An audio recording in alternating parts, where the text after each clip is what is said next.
Chapter 1. Duplicate Night.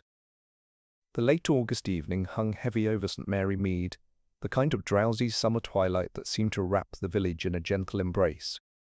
The village institute buzzed with the familiar preparations for duplicate bridge night, a weekly ritual that had continued uninterrupted for the past 15 years, more notwithstanding.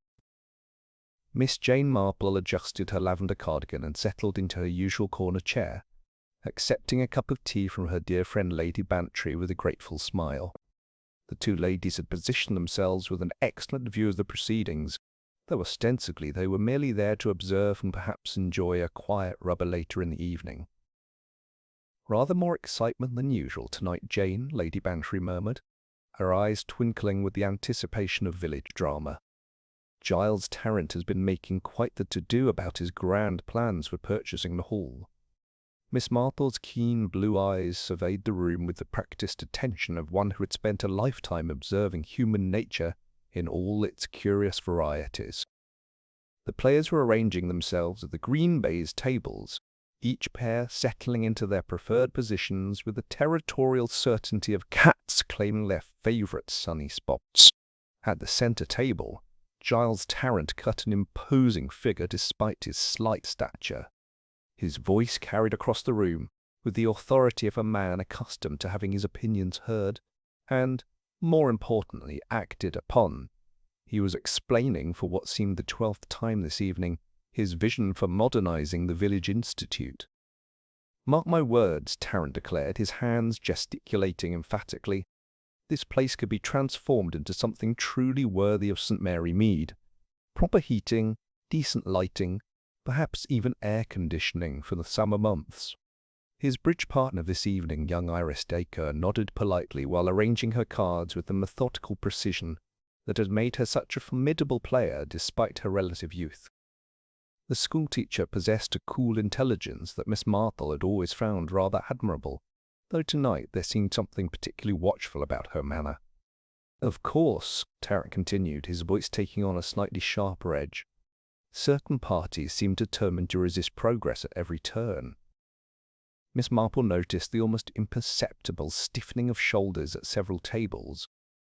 Village politics, she reflected, were often more complex and bitter than international affairs, precisely because the stakes seemed simultaneously so small and so monumentally important to those involved. Vera Lanchester moved between the tables with her customary serenity, the very picture of organizational efficiency. As club secretary and treasurer, she wielded considerable influence over the evening's proceedings, and her calm competence had earned her the trust and respect of virtually every member. She carried a clipboard and moved with purpose, checking that each table had the proper complement of cards and bidding boxes. Miss Marple watched with interest as Vera paused at table 1, carefully replacing the somewhat shabby paper table cards with crisp new ones bearing numbers written in her characteristically neat hand. The old cards were tucked discreetly into her handbag, a small detail that most would have overlooked entirely. "Fresh numbers tonight, Mrs. Lanchester," called Beryl Locksley from across the room. The retired headmistress had the sort of carrying voice that had commanded attention in countless classrooms, and even in her retirement she seemed incapable of speaking at anything less than parade-ground volume. "Simply tidying things up a bit," Vera replied with a smile that was both gracious and slightly dismissive. Some of the old cards had become rather worn. Beryl harumphed in response, her attention already returning to the serious business of arranging her hand. At 68, she approached bridge with the same ruthless intensity that had once made her the terror of St. Catherine's School for Girls. Her reputation as a player was formidable, though her partnership with the nervous Dudley Pym often seemed more like a masterclass in psychological warfare than a friendly game of cards.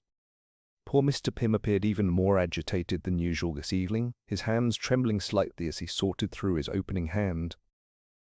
The bank clerk's natural disposition toward anxiety seemed particularly pronounced, and Miss Marple noticed how his eyes kept darting toward Giles Tarrant with something that looked remarkably like fear. "Steady on, Dudley," Beryl said briskly, though not unkindly. "You're shuffling those cards as if they might explode." Tarrant's laugh was neither warm nor particularly pleasant. Perhaps he's worried about his arithmetic, eh, Pym? Blanks do require a certain precision with figures, after all. The comment seemed innocent enough on the surface, but Miss Marple caught the subtle menace beneath the words, and she noticed how Dudley's face went quite pale. The village secrets, she had long ago learned, were rarely as well hidden as their keepers imagined. Inspector Slack's arrival provided a welcome distraction from the growing tension. The inspector's relationship with Bridge was somewhat tangential. He claimed to find the game incomprehensible and the players unnecessarily complicated. But he made regular appearances to collect charity raffle tickets and maintain his connection to village life. "Evening all," Slack announced, his broad form filling the doorway. "Just need to collect that raffle sheet for the Police Benevolent Fund. Mrs. Lanchester, if you please." Vera approached with her characteristic efficiency, producing the completed sheet from her seemingly inexhaustible supply of organizational materials. "Quite a good response this time, Inspector. The village has been most generous." As the two conducted their brief business, Miss Marple's attention was drawn to a small detail that might have escaped less observant eyes. The coat check area, usually a rather haphazard affair, had been reorganized with unusual care. The numbered stubs hung in perfect numerical order, and she could see that several appeared to be freshly written, the ink still possessing that particular darkness of recent application. "Right then," announced Beryl, consulting her watch with the precision of a military campaign. "Shall we begin?" Time and tide wait for no man, and neither does duplicate bridge.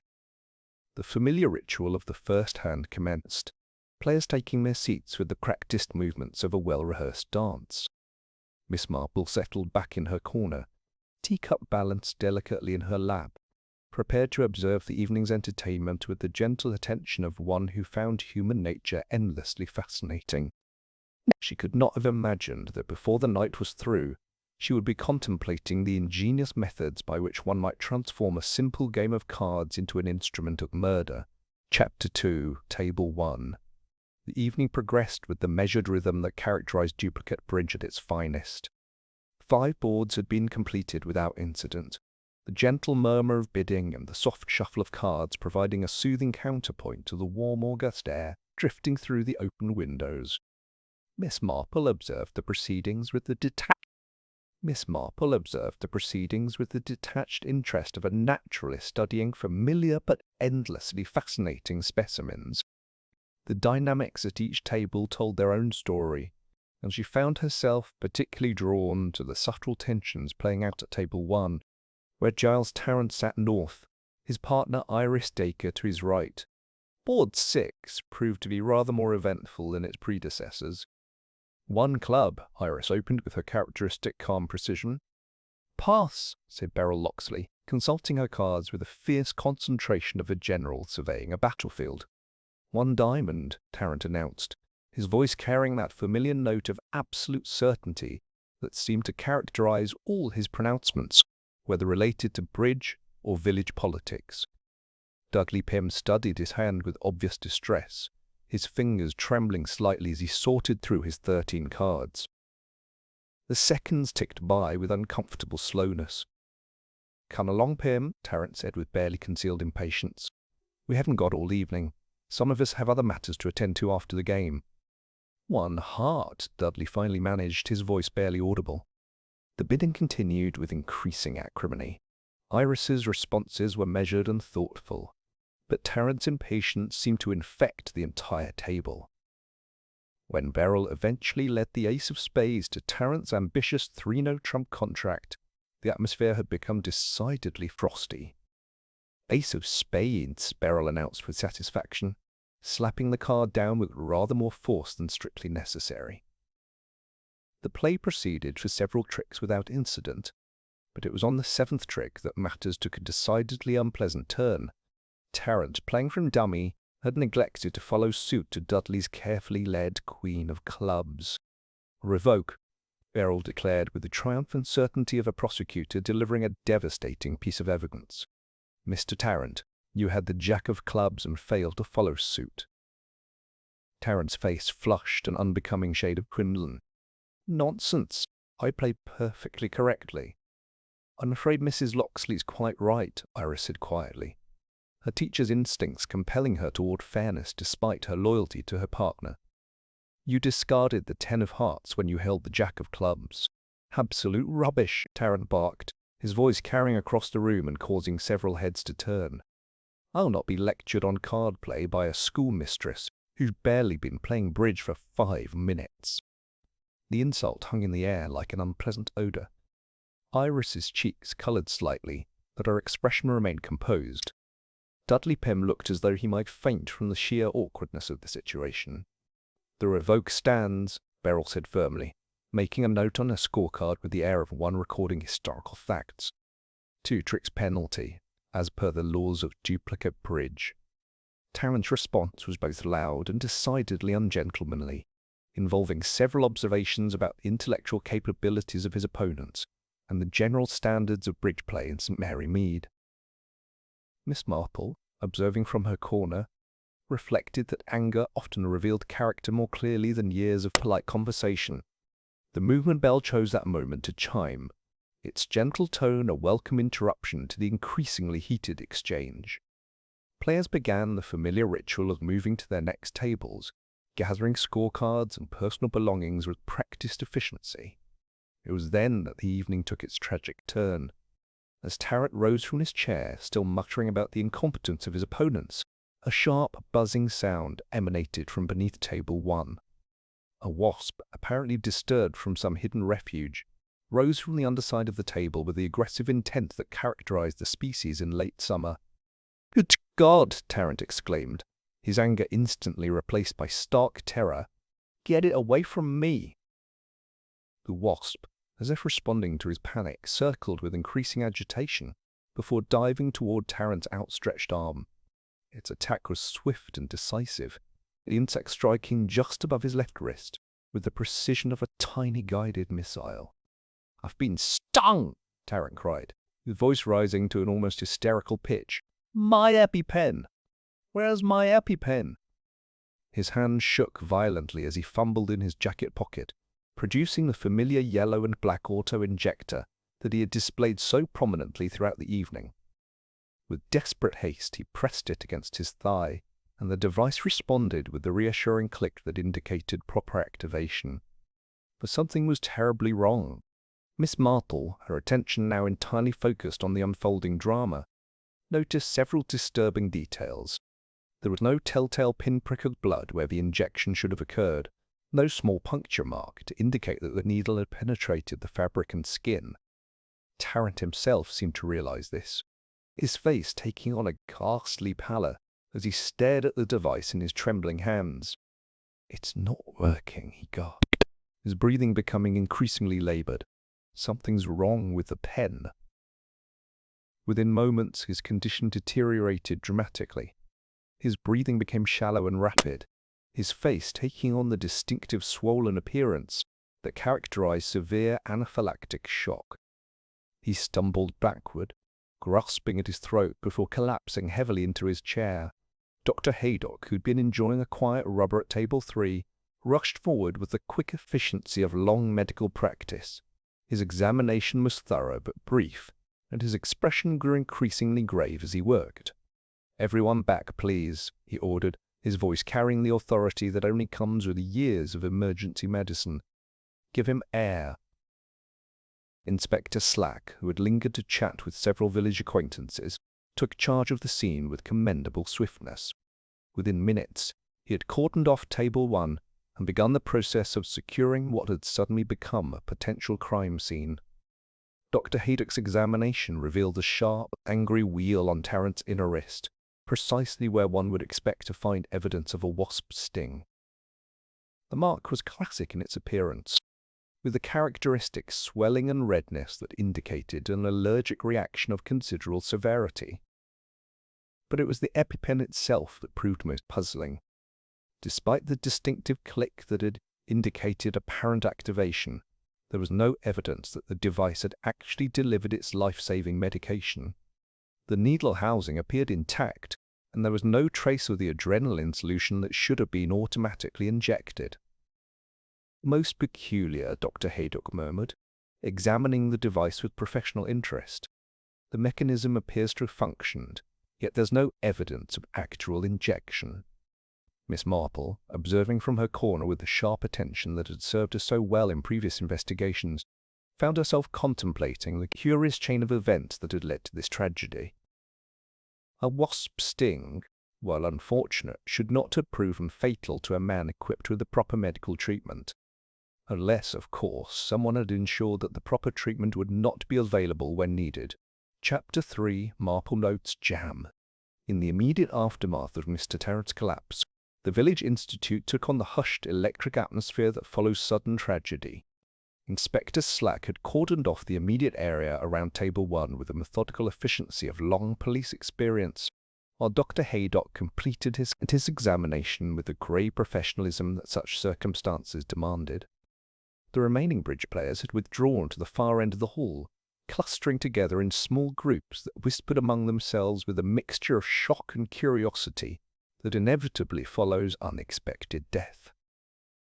Lady Bantry had positioned herself near the tea table, dispensing comfort in the form of strong, sweet tea to anyone who appeared in need of fortification. Miss Marple, however, found herself drawn to assist Dolly Bantry's niece, who had been pressed into service helping to gather the scattered playing cards that had been abandoned in the confusion following Mr. Tarrant's collapse. It was, she reflected, exactly the sort of small, helpful task that elderly ladies were expected to undertake in times of crisis, and it provided an excellent opportunity for careful observation. "Such a dreadful business," murmured the young woman, whose name Miss Marple recalled was Patricia. "To think that a simple wasp sting could prove so fatal. Poor Mr. Tarrant seemed such a vital sort of person." Miss Marple nodded sympathetically while carefully gathering the cards from Table 1, her movements deliberate and thorough. It was then that her keen eyes detected something that struck her as distinctly odd. Resting on the green baize surface of the table, partially concealed beneath a scattered handful of hearts, lay a small glass ring. The sort of ring that might fall from the bottom of a drinking glass or jar, perfectly circular, and bearing the faint impressions that indicated it had recently been removed from something sticky. "How curious," Miss Marple murmured, lifting the ring delicately between her fingers. The glass was clean, but bore the unmistakable residue of something sweet and slightly granulated. Her attention was then drawn to the edge of the table itself. Running her fingers along the underside rim, she discovered a small patch of stickiness that had definitely not been there during her earlier observations of the evening's preparations. The substance was distinctly tacky to the touch, and possessed a familiar, fruity aroma that she recognized immediately. "Blackcurrant jam," she said quietly to herself, though Patricia caught the words. "I beg your pardon, Miss Marple?" "Oh, nothing of importance, dear. Simply noting that someone has been rather careless with their refreshments." But Miss Marple's sharp mind was already working through the implications of her discovery. Jam on the underside edge of a bridge table was distinctly peculiar, particularly jam that appeared to have been deliberately applied rather than accidentally spilled. As she continued her methodical collection of the scattered cards, her attention was drawn to Mr. Tarrant's abandoned jacket, which hung over the back of his chair. Inspector Slack had not yet removed it for examination, and Miss Marple found herself in the unique position of being able to observe details that might prove significant. The left cuff of Tarrant's summer jacket bore traces of the same sticky residue she had discovered on the table's edge. More interesting still was the faint crystalline shine that caught the electric light, suggesting granulated sugar mixed with the jam. The sweet, fruity scent was unmistakable when one knew what to look for. "Patricia, dear," Miss Marple said gently, "would you be so kind as to continue gathering these cards? I believe I should have a word with Inspector Slack about something rather important." The young woman nodded eagerly, clearly pleased to be of assistance in such dramatic circumstances. Miss Marple made her way across the hall to where Inspector Slack was consulting with Dr. Haydock over the particulars of Mr. Tarrant's condition. "Inspector," she said in the diffident tone that often served to disarm official suspicion of elderly amateurs' involvement, "I do hope you won't think me presumptuous, but I've discovered something that might prove rather significant. Slack looked up with a mixture of resignation and barely concealed irritation that characterized his interactions with Miss Marple. Their previous encounters had established a pattern wherein her observations, however unwelcome initially, often proved remarkably pertinent to his investigations. "What is it this time, Miss Marple?" he asked with the tone of a man preparing himself for complications. "Simply this," she replied, producing the glass ring from her handkerchief. "I found this on the table surface, and there's a corresponding patch of jam on the underside edge of table 1. Rather curious placement for refreshments, wouldn't you agree?" Dr. Haydock examined the ring with professional interest. "Certainly looks like the sort of thing that might come from a preserve jar. The size would be about right." "Indeed," Miss Marple continued, "and I couldn't help but notice that Mr. Tarrant's jacket cuff bears traces of the same substance, blackcurrant jam by the scent of it, mixed with what appears to be granulated sugar." Inspector Slack's expression shifted from resignation to genuine interest. "Are you suggesting someone deliberately put jam on the table?" "I'm suggesting nothing more than what I've observed," Miss Marple replied with characteristic modesty, "though I do find it rather remarkable that jam should find its way to precisely the location from which that unfortunate wasp emerged." The three stood in contemplative silence as the implications of this discovery settled. Dr. Haydock was the first to speak. "Wasps are notoriously attracted to sweet substances, particularly fruit preserves. In late summer, when natural food sources become scarce, they become quite aggressive in pursuing such attractions. So someone who wished to ensure a wasp's presence at a particular location might well employ jam as a lure," Inspector Slack mused, his policeman's mind already working through the possibilities. Miss Marple nodded thoughtfully. "It would be rather like baiting a trap, wouldn't it? Though, of course, one would need to ensure the wasp's target was similarly prepared." She gestured delicately toward Tarrant's jacket cuff, with its telltale traces of sticky sweetness. "The question then becomes," Inspector Slack said with growing grimness, "who had the opportunity to apply such preparations, and more importantly, who had reason to ensure that Mr. Tarrant would be the specific target of wasp aggression?"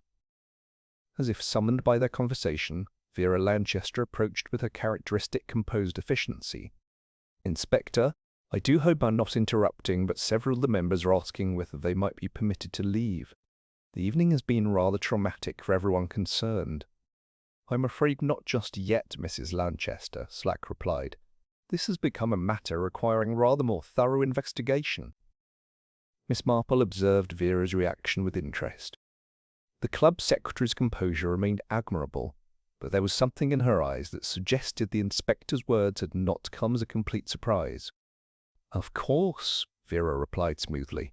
"Whatever is necessary to resolve this terrible business.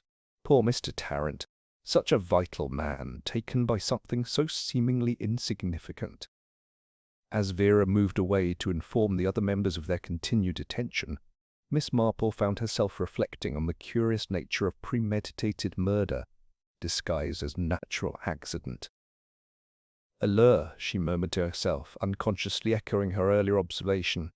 "Sweetness put there to invite exactly one kind of trouble." Chapter 4. Two Coats. The investigation proceeded with the methodical thoroughness that Inspector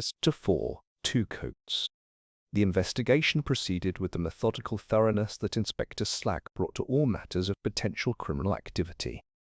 Having secured the immediate scene and taken preliminary statements from the principal witnesses, he now turned his attention to the systematic examination of Mr. Tarrant's personal effects. Vera Lanchester approached with Tarrant's summer jacket draped carefully over her arm. Her movements possessed of that same serene efficiency that had characterized her throughout the evening's tragic events. "Inspector," she said quietly, "I thought you might require Mr. Tarrant's jacket for your examination. I've taken the liberty of removing it from the chair, as several of the members were finding its presence rather distressing." Slack accepted the garment with a nod of appreciation. "Most thoughtful of you, Mrs. Lanchester. These situations do require a certain delicacy in handling." Miss Marple observed this exchange with interest, noting the careful way in which Vera handled the jacket, almost as though she were familiar with its contents. The club secretary's composed demeanour remained unshaken, but there was something in her manner that suggested an awareness of the jacket's significance that went beyond mere consideration for the other members' sensibilities.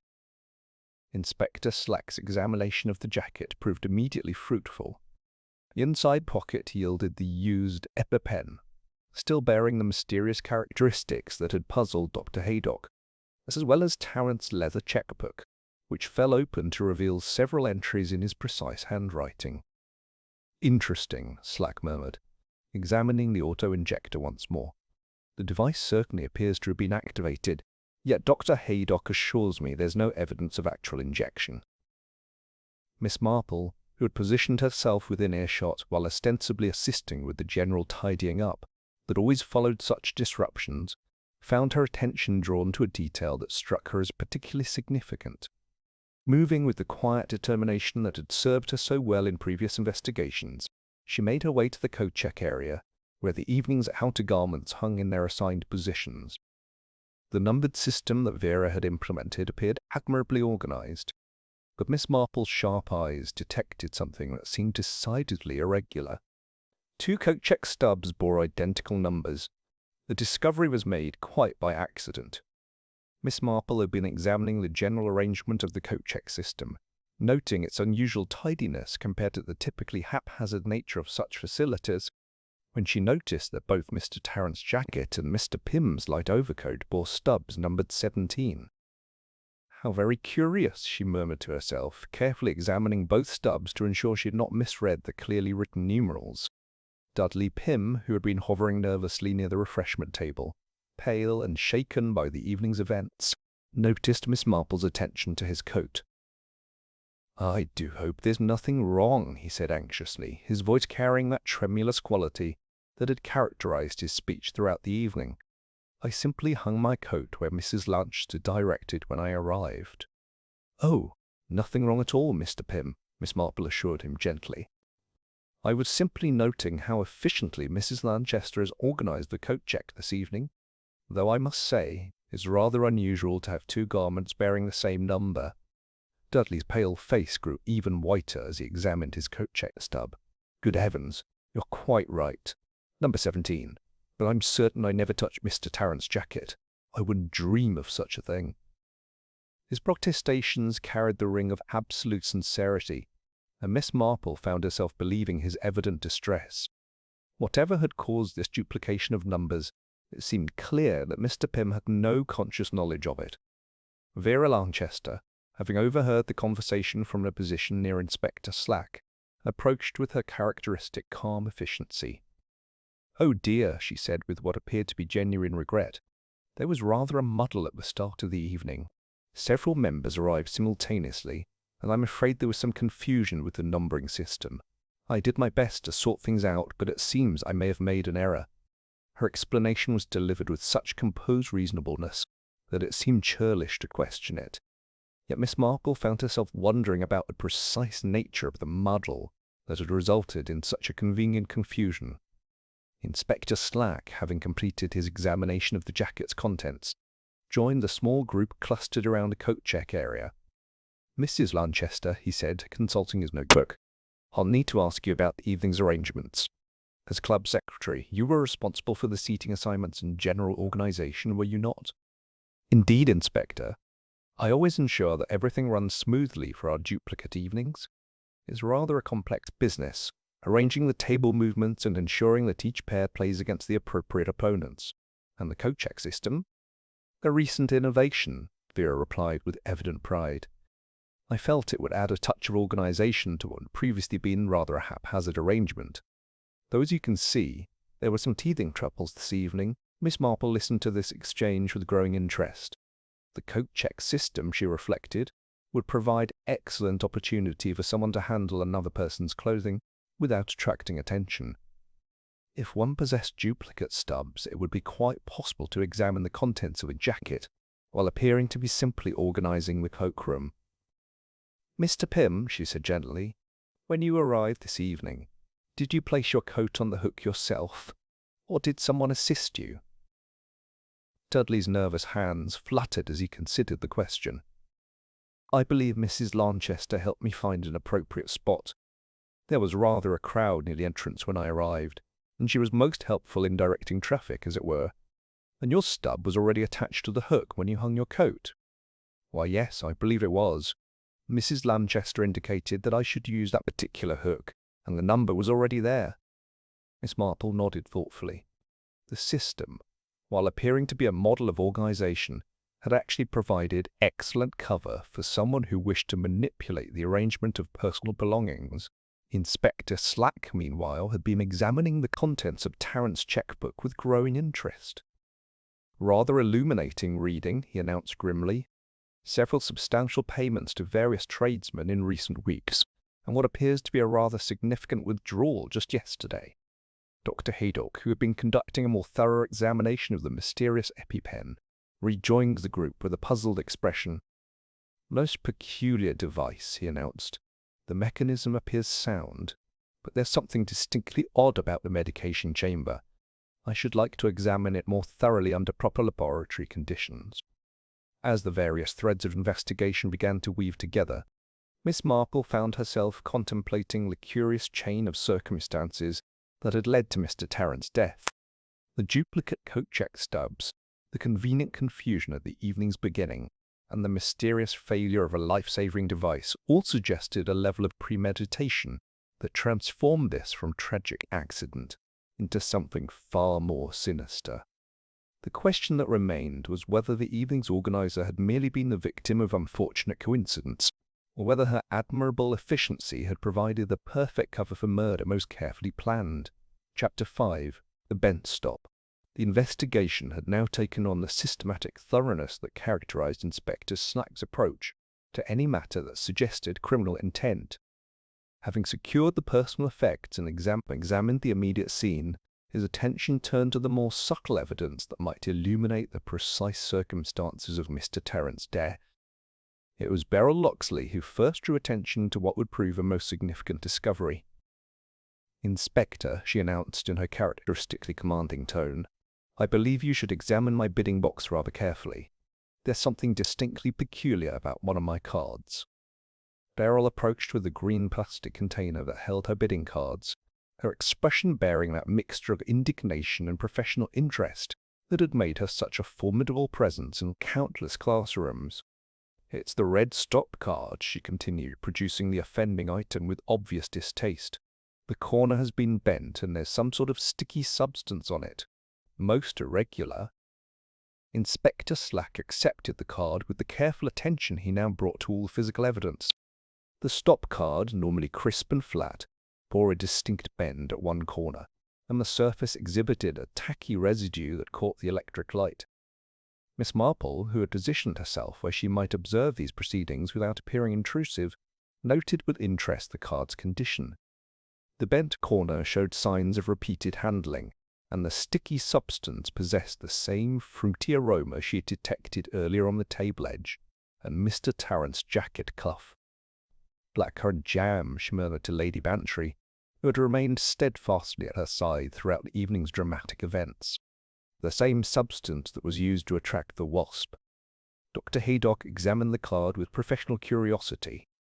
"Certainly appears to be some sort of preserve," he agreed, "and the bending suggests it's been used for some purpose other than its intended function in bridge." Beryl's indignation was palpable. "I certainly didn't put jam on my bidding card, Inspector. The very idea is absurd.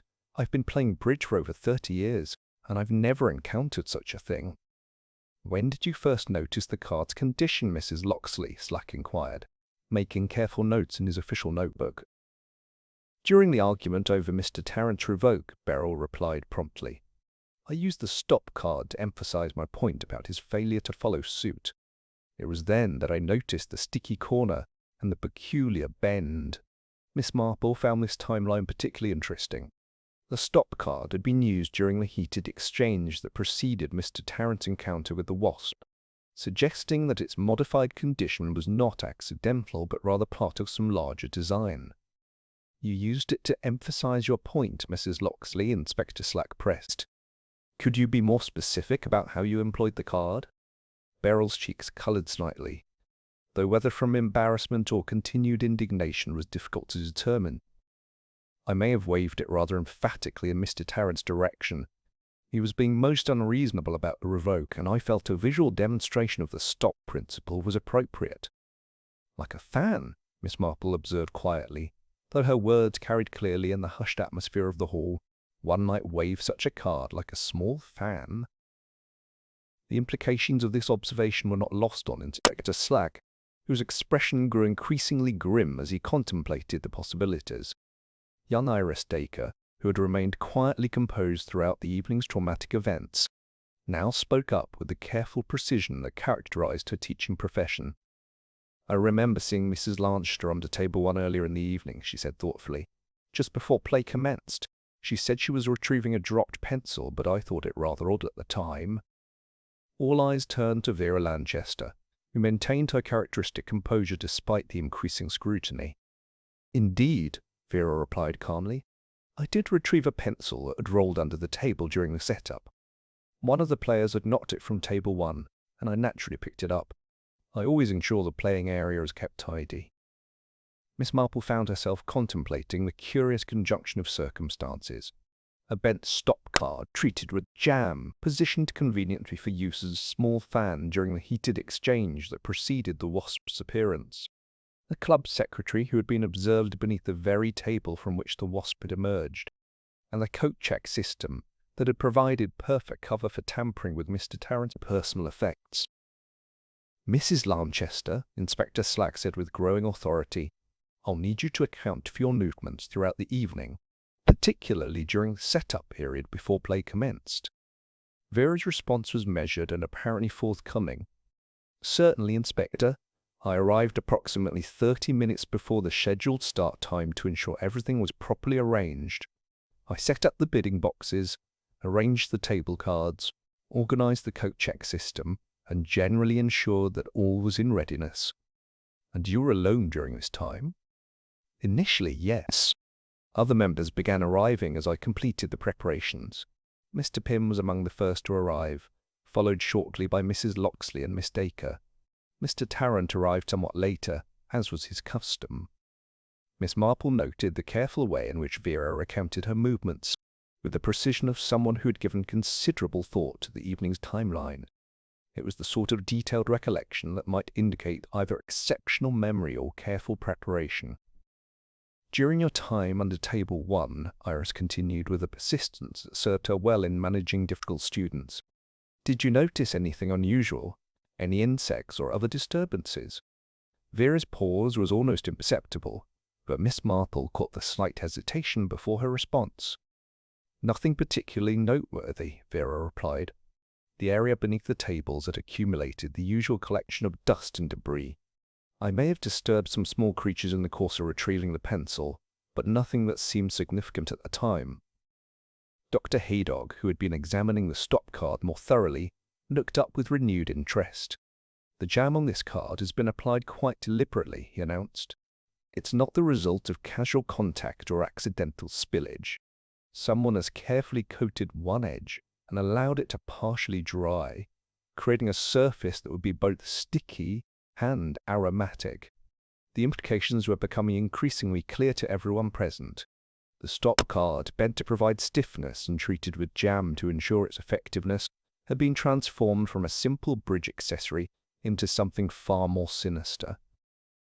"One might use such a card to direct air currents," Miss Marple observed thoughtfully. "A small fan, as it were, capable of guiding the movement of flying insects with considerable precision."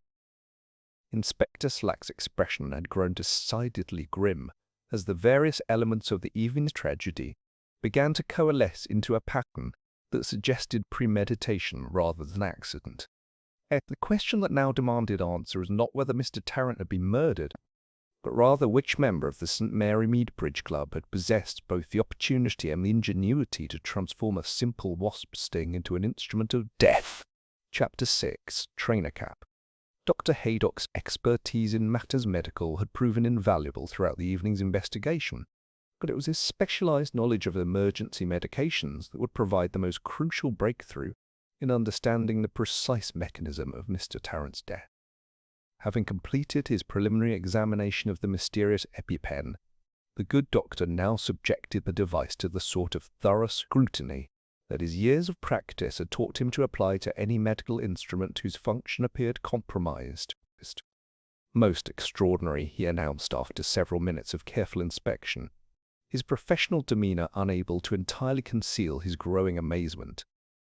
"Inspector, I believe we have here a device that is designed to appear functional while being entirely useless for its intended purpose." Inspector Slack looked up from his examination of the coat check area with renewed interest.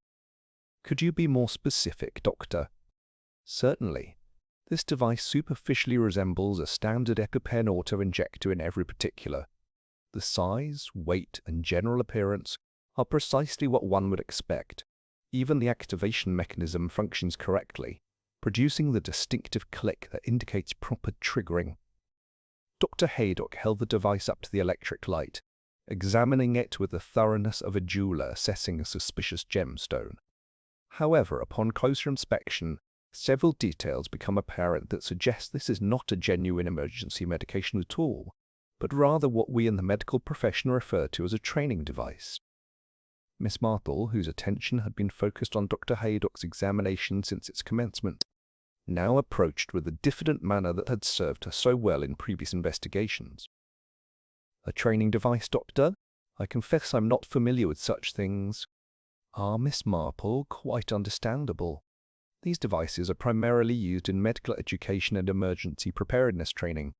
They are designed to look and feel exactly like the genuine article, allowing students and patients to practice the proper injection technique without the risk of accidental medication administration."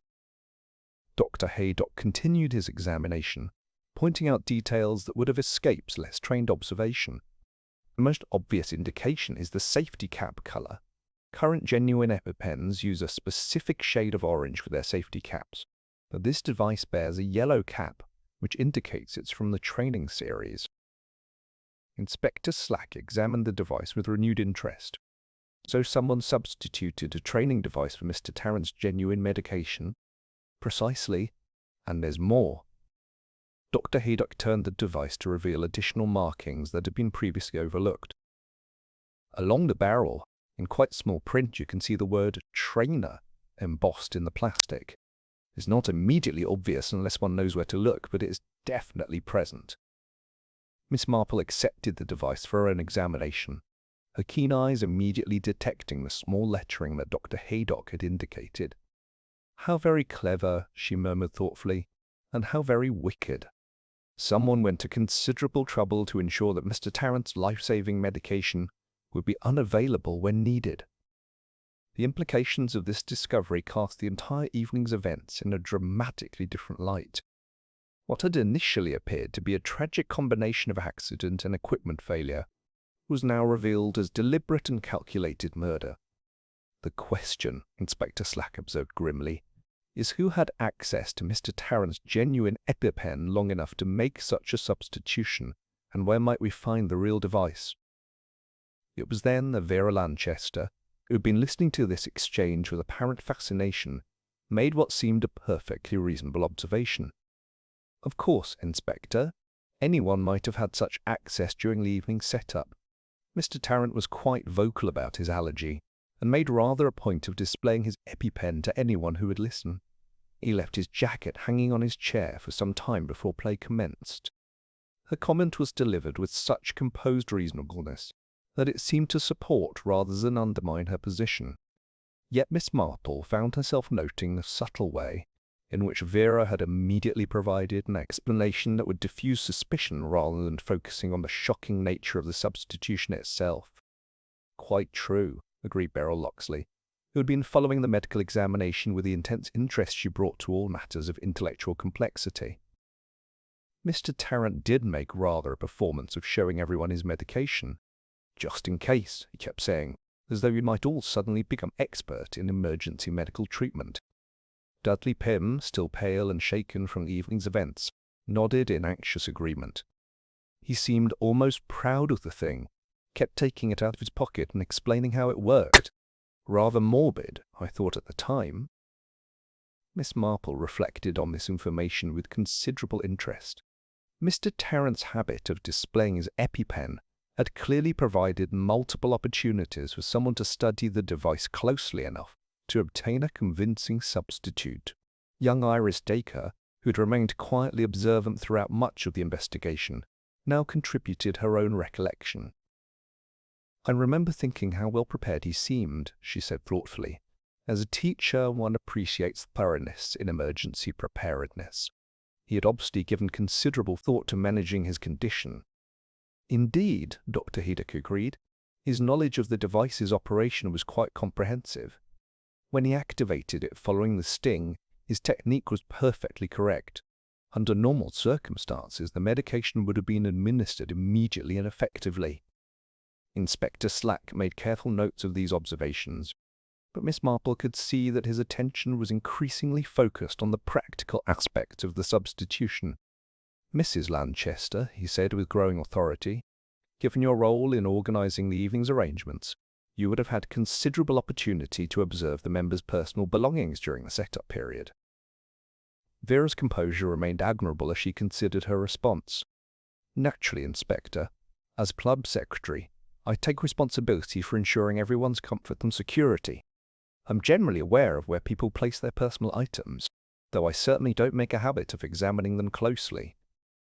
And the code check system you implemented would have provided legitimate access to everyone's outer garments." "The system was designed for organization and security," Vera replied smoothly. "Each member's belongings were properly tagged and arranged. If someone had wished to tamper with another person's possessions, they would have needed to know precisely which hook corresponded to which individual." Miss Marple found this response particularly illuminating. The code check system, rather than providing security, had actually created a systematic method for accessing anyone's personal belongings, provided one controlled the numbering scheme. Dr. Haydock, meanwhile, had continued his examination of the training device, and now made an additional discovery. "There's something else rather interesting," he announced. "The training device shows signs of recent handling. There are fingerprints on the surface that appear quite fresh, and the activation mechanism has been tested repeatedly." "Recently tested?" Inspector Slack inquired. "Within the past day or two, I should estimate. Someone has been practicing with this device to ensure familiarity with its operation." The picture that was emerging suggested a level of premeditation that went well beyond spontaneous opportunity.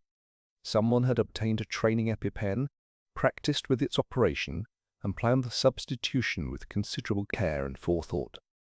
Miss Marple contemplated the various elements that had contributed to Mr. Tarrant's death. The training device substitution represented perhaps the most crucial component of the murder scheme, for without it, even the most carefully orchestrated wasp attack would have been merely unpleasant rather than fatal. The question that remained was identifying which member of the St. Mary Mead Bridge Club had possessed both the medical knowledge necessary to obtain such a device and the cold-blooded determination to ensure that help would not arrive in time. Chapter 7, Midnight Bin. The village institute had taken on an altogether different character as midnight approached. What had begun as a pleasant evening of duplicate bridge had transformed into the scene of a methodical murder investigation, with Inspector Slack demonstrating the thoroughness that had earned him his position in the county constabulary. Miss Marple had suggested, with the diffident manner that often preceded her most valuable contributions, that a careful search of the Institute's surroundings might prove illuminating. Her experience in previous cases had taught her that murderers, however clever their planning, often left traces of their preparation in the most mundane locations.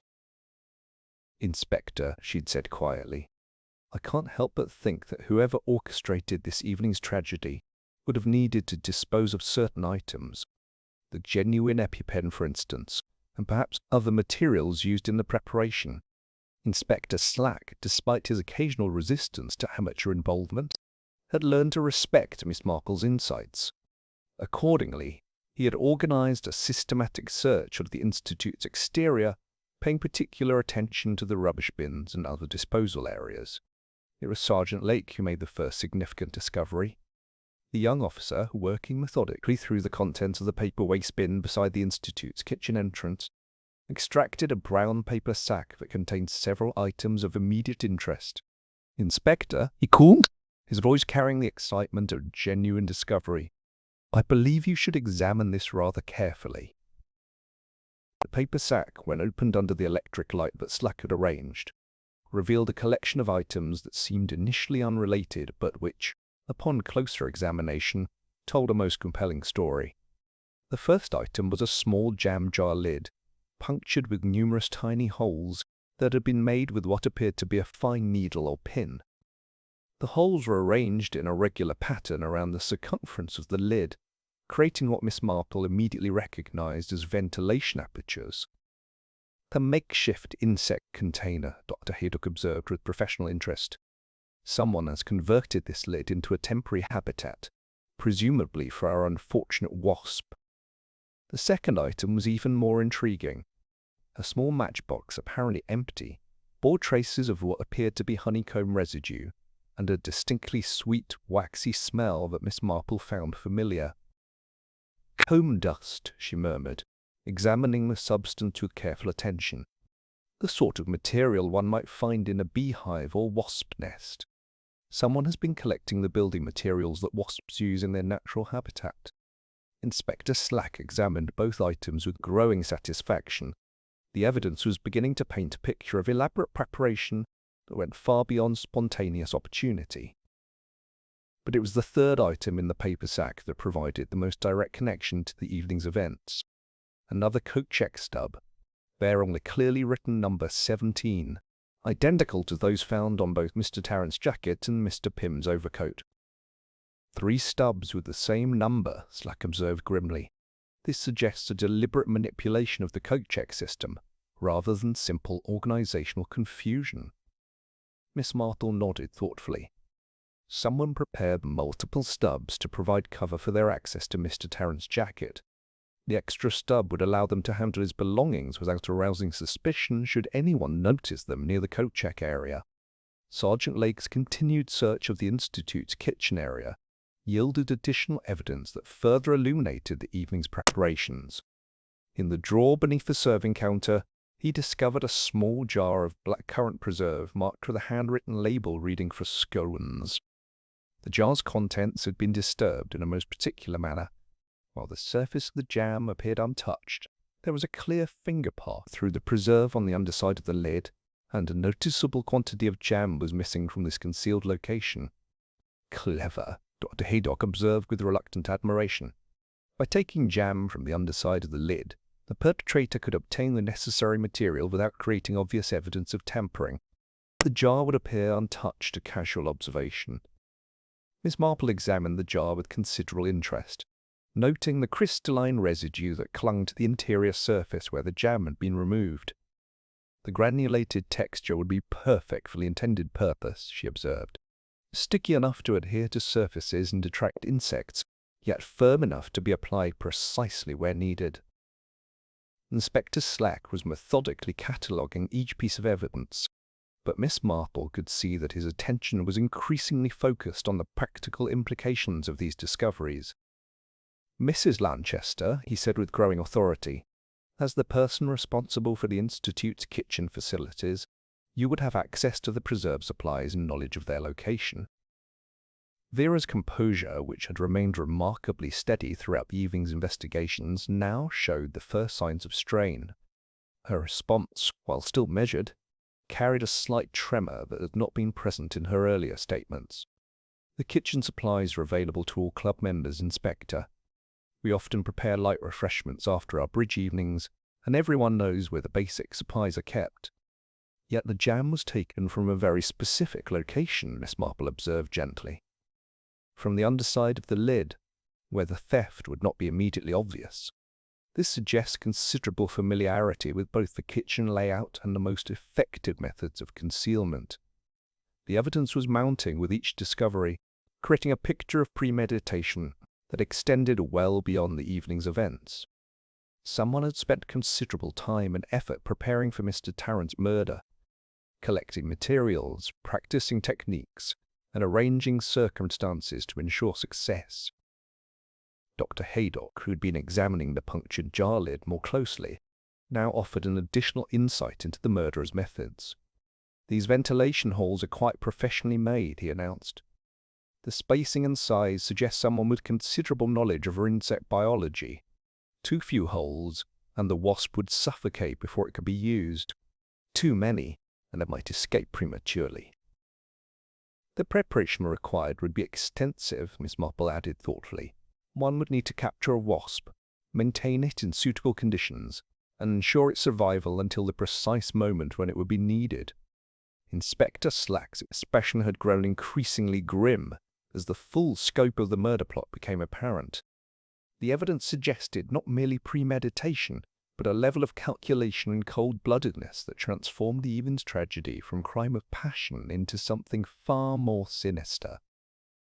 Sergeant Lake, completing his systematic search of the disposal areas, made one final discovery that would prove crucial to understanding the full timeline of the murder plot. Hidden beneath the collection of discarded bridge scorecards in the main rubbish bin, he found several charred fragments of paper that had apparently been partially burned before disposal. The fragments were too damaged to read in their entirety, but enough remained to suggest they had once been part of an organized list or roster. "Looks like someone tried to destroy evidence," Lake reported, carefully gathering the fragments for further examination.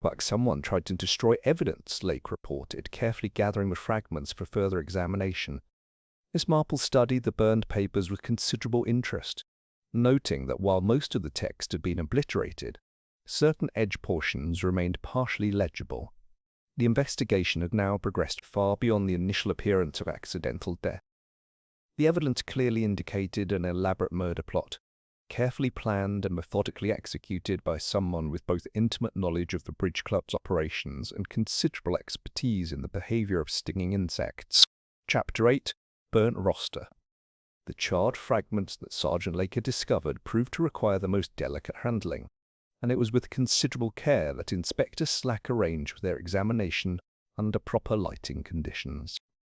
The Institute's office, with its small but efficient gas stove, provided both illumination and an explanation for the partial destruction of what had clearly been important documents.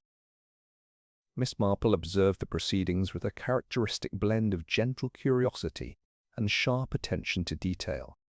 The fragments, though badly damaged, retained enough of their original form to suggest they had once been part of a systematically organized list, written in the same neat handwriting that had characterized the evening's fresh table cards.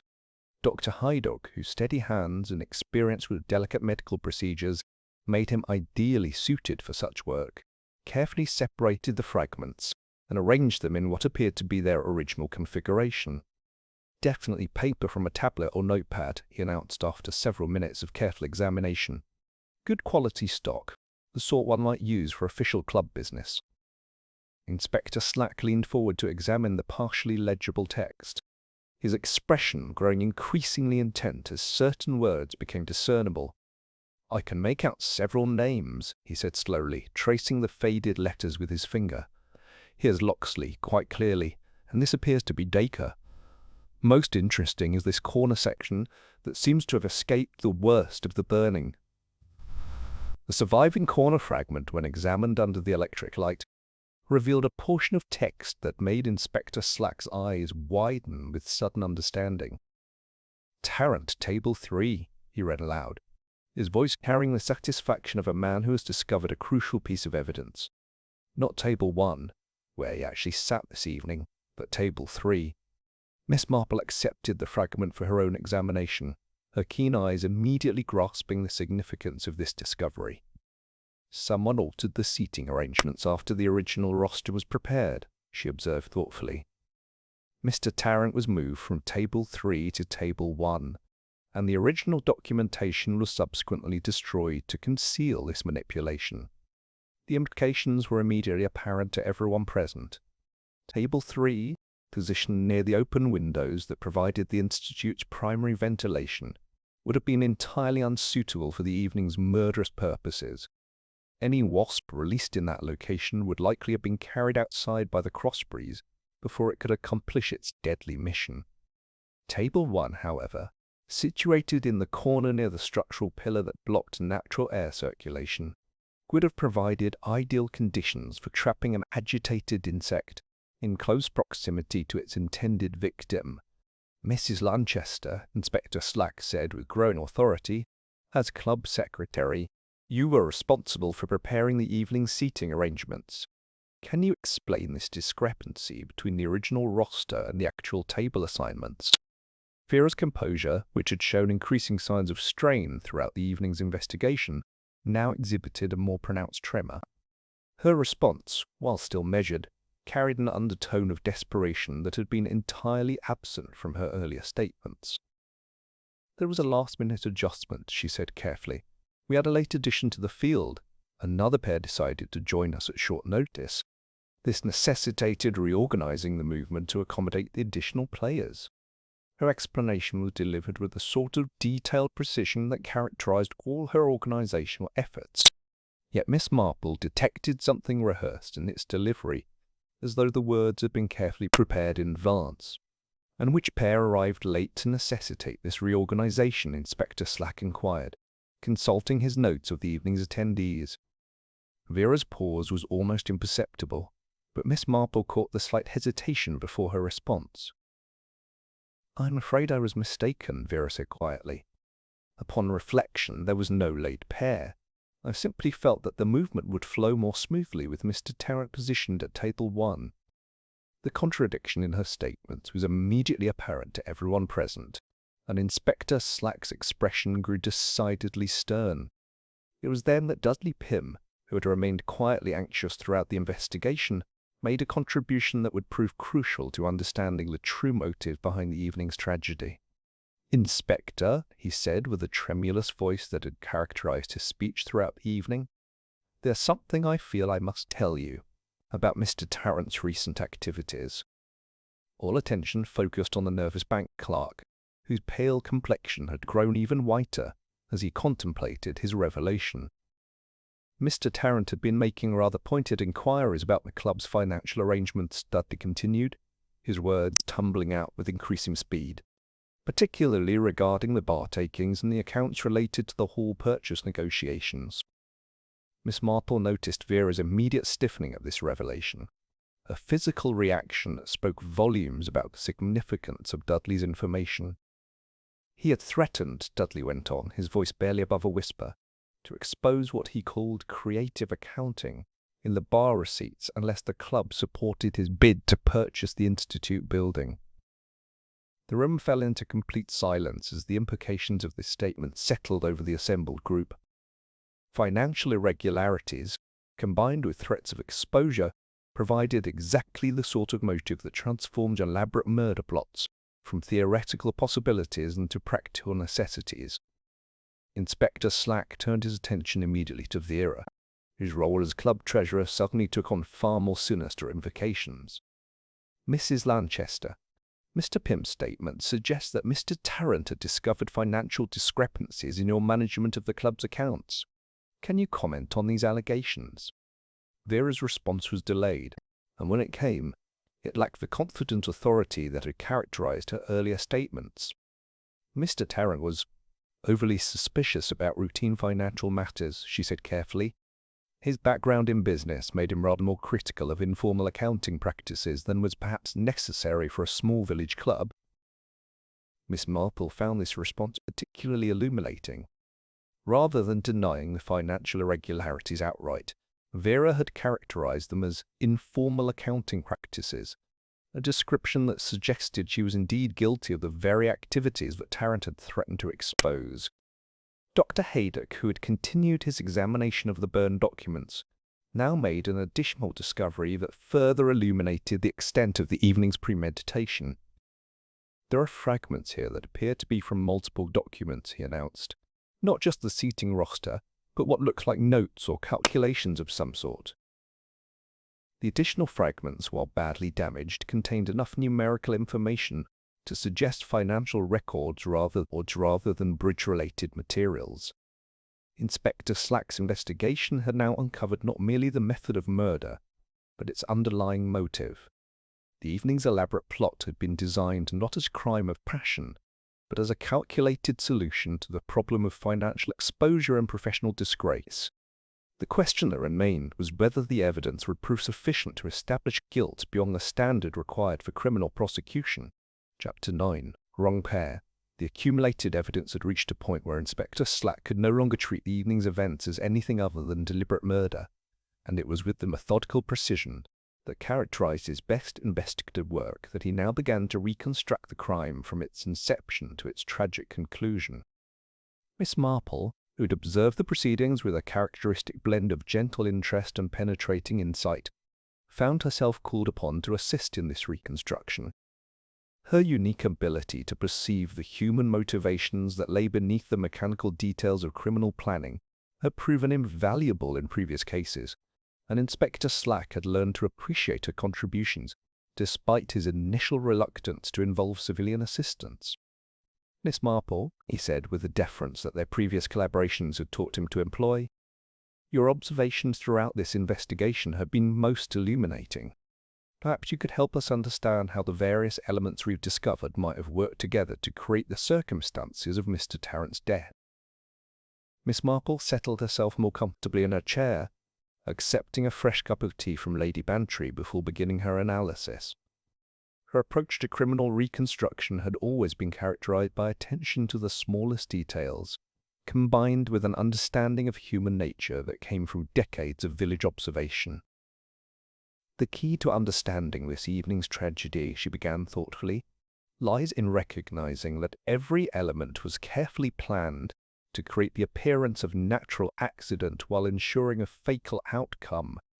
She paused to sip her tea, organizing her thoughts with the precision that had made her such a formidable observer of human behavior. Consider first the matter of seating arrangements. If Mr. Tarrant had remained at table 3, as originally planned, the open windows would have provided natural ventilation that would carry any released wasps safely outside. The draught from those windows is quite pronounced, as anyone who has attended previous bridge evenings would know. Dr. Haydock nodded in agreement. The cross-ventilation near the windows would indeed make that location unsuitable for the murderer's purposes. "Precisely," Miss Marple continued. "But table 1, positioned in the corner near the structural pillar, creates a natural pocket of still air. Any insect released in that location would be trapped in close proximity to the players, with little opportunity for escape." Inspector Slack consulted his notes, following Miss Marple's reasoning with growing appreciation for the subtlety of the murder plot. The murderer's first task, therefore, was to ensure that Mr. Tarrant would be positioned at table 1, rather than his originally assigned table 3. This required not only changing the seating roster, but also destroying the original documentation to prevent discovery of the manipulation. Miss Marple accepted the roster fragments for re-examination, her keen eyes detecting details that had escaped earlier notice. The handwriting on these fragments matches perfectly with the fresh table cards that were substituted this evening. Someone rewrote the entire seating arrangement to ensure Mr. Tarrant would be positioned exactly where the murderer needed him. "But how was the wasp introduced to the scene?" Dr. Haydock inquired. "The timing would have been crucial." Miss Marple's smile carried the satisfaction of a puzzle solver approaching the solution to a particularly complex problem. "The punctured jar lid we discovered provides the answer to that question. Someone captured a wasp in advance, probably during the afternoon when they would be most active, and maintained it in the makeshift container until the precise moment when it would be needed." She gestured toward the evidence that had been assembled on the table before them. "The matchbox with its traces of comb dust suggests considerable preparation. The murderer studied wasp behavior carefully enough to provide appropriate nesting material that would keep the insect calm during its captivity." Inspector Slack was beginning to see the full scope of the evening's premeditation, and the release mechanism. "Simplicity itself," Miss Marple replied. "During the set-up period, when Vera Lanchester was observed beneath table 1 supposedly retrieving a dropped pencil, she was actually positioning the container where it could be opened at precisely the right moment. The reconstruction was taking on an almost mechanical precision as each element fell into place. The wasp, when released, would naturally seek escape routes, but the positioning near the table edge, combined with the sweet attractant that had been applied to both the table surface and Mr. Tarrant's jacket cuff, would draw it directly toward its intended victim. Dr. Haydock examined the evidence of jam application with renewed understanding. The granulated texture would be perfect for transfer. A simple brush against Mr. Tarrant's sleeve would deposit enough material to create an irresistible attraction for the wasp. And the bent stop card provided the final element, Miss Marple continued. Stiffened with jam to create a small but effective fan, it could be used to direct the wasp's movement with considerable precision. Mrs. Locksley's use of the card during the argument over the revoke provided perfect cover for guiding the insect toward Mr. Tarrant at exactly the moment when his attention was focused on the cards rather than his surroundings. The mechanical aspects of the murder were now clear, but Inspector Slack remained focused on the crucial element that had ensured the attack's fatality. The EpiPen substitution remains the most cold-blooded aspect of the entire plot, he observed grimly. Miss Marple nodded gravely. Indeed, without access to genuine emergency medication, even the most carefully orchestrated wasp attack would merely have been unpleasant rather than fatal. The training device ensured that Mr. Tarrant's attempts at self-treatment would be entirely ineffective. The duplicate coat check stubs provided perfect cover for handling his jacket long enough to make the substitution, Inspector Slack added, understanding now how the various elements had worked together. Exactly! The coat check system that appeared to be a model of organization was actually designed to provide unlimited access to everyone's personal belongings. With multiple stubs bearing the same number, the murderer could handle any jacket without attracting suspicion. Miss Marple paused in her reconstruction, her expression growing particularly grave as she contemplated the human elements that had made such elaborate planning possible. The most tragic aspect of this entire affair is that it was entirely preventable. Had Mr. Tarrant been less vocal about his threats, or had he approached the financial irregularities through proper channels rather than attempting blackmail, none of this would have been necessary. Dr. Haydock shook his head in dismay. To think that disputes over village finances could lead to such elaborate murder. Village politics, Miss Marple observed with the wisdom of long experience, often generate the most intense emotions precisely because the stakes seem simultaneously trivial and monumentally important to those involved. The reconstruction was now complete, revealing a murder plot of considerable sophistication that had transformed the innocent environment of duplicate bridge into a setting for calculated homicide. Chapter 10, Grand Slam Reveal. Dawn was breaking over St. Mary Mead as Inspector Slack assembled the remaining members of the bridge club in the village institute for what he had grimly announced would be the final phase of his investigation. The events of the previous evening had transformed the familiar gathering place into something altogether more sinister, and the pale morning light filtering through the windows seemed to emphasize the gravity of what had transpired. Miss Marple sat quietly in her corner chair, her knitting needles moving with a steady rhythm that had comforted her through countless village crises. Lady Bantry remained steadfastly at her side, while the other members of the club arranged themselves with the awkward uncertainty of people who were no longer sure of their standing in familiar surroundings. Inspector Slack positioned himself where he could observe all present, his official notebook open, and his expression bearing the weight of conclusions that would forever alter the peaceful routine of St. Mary Mead's duplicate bridge evenings. Ladies and gentlemen, he began with the formal gravity that marked the conclusion of serious criminal investigations. The events of last evening represent one of the most carefully planned murders it has been my misfortune to investigate. A collective intake of breath greeted this pronouncement, though Miss Marple noticed that one member of the group showed no surprise at the inspector's words.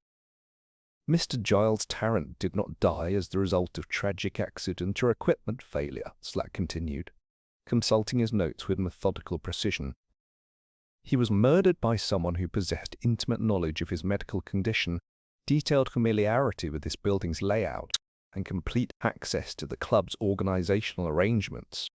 Dr. Haydock, who had remained to provide medical consultation throughout the investigation, nodded gravely as Inspector Slack outlined the technical aspects of the crime. The murder weapon, if we may call it that, was Mr. Tarrant's own severe allergy, weaponized through careful manipulation of circumstances and deliberate sabotage of his emergency medication. Vera Lanchester sat with her hands folded in her lap, maintaining the composed demeanor that had characterized her throughout the evening's investigation. Yet Miss Marple, observing with the acute attention that had served her so well in previous cases, detected the slight tremor in Vera's fingers that betrayed her inattention. "The evidence we have gathered," Inspector Slack continued, "reveals a murder plot of considerable sophistication, involving multiple stages of preparation and requiring extensive advance planning." He began to enumerate the elements of the case with systematic thoroughness that had characterized his investigation. First, the seating arrangements were deliberately manipulated to position Mr. Tarrant at table 1, where the lack of natural ventilation would trap any released insect in close proximity to the intended victim. The original roster, which would have seated him at table 3 near the open windows, was destroyed after the substitution was made. Beryl Locksley shifted uncomfortably in her chair, perhaps remembering her own role as an unwitting accomplice in the evening's tragedy. Second, a wasp was captured in advance and maintained in a makeshift container until the precise moment when it would be needed. A punctured jar lid, we discovered, provided adequate ventilation, while ensuring the insect's availability when required. Inspector Slack paused to allow the implications of this preparation to settle over his audience. Third, attractants were strategically placed to ensure the wasp would target Mr. Tarrant specifically.